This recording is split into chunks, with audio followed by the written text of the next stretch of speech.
Okay, we're going to do another walkthrough on the Ratster. I haven't made shock mounts, but have built a bell crank. I believe that's been seen. X-member tied together frame, front motor mount, which is more purposeful than you realize. It was made that way for a reason.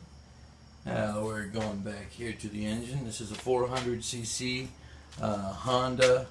I believe it's a 5-speed. I believe it's a 5-speed engine.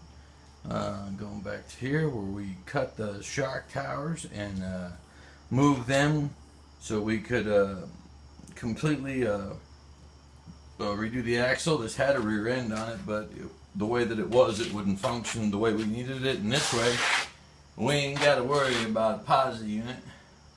And let's go over here real quick and you'll see the supports. I can get it nice and close. We should put supports in against our motor mount. Our rear motor mount is attached directly to the frame rails. That one with a flange, and that one, this one was short enough that it would attach right to the underneath of the frame rail.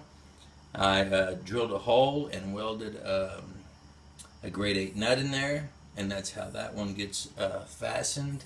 It's also fastened well. Let's see here. Hold on for the poor video quality. Let's see if we can get it. There it is. Rod's fastened right there.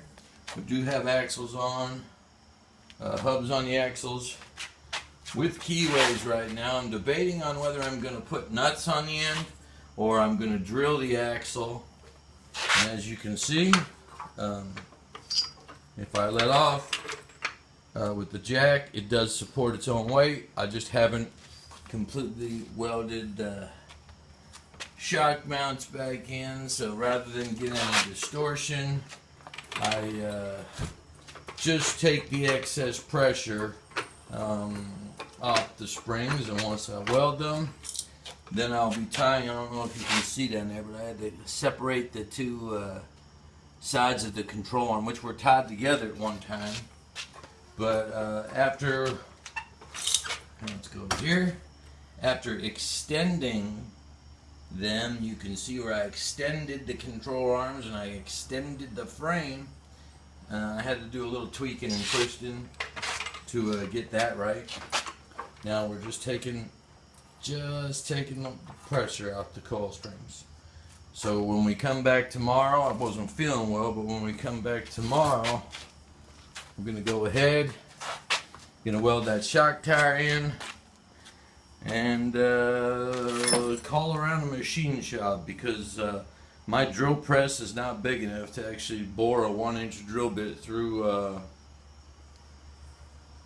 the hub that I'm using, which is 3/4 of an inch. So and part of it's aluminum, part of it's steel. So the steel is what it won't go through. So I got to take to a machine shop and see if they can put it on a lathe and run a drill bit through it and trim the one side down so it fits exactly inside the hub itself. All right, I sure do appreciate you. Again, just a quick view. Jax had to come in and check in and see what's going on. Thank you so much if you watch this, and day by day, week by week, we will be sending and posting videos. Thanks.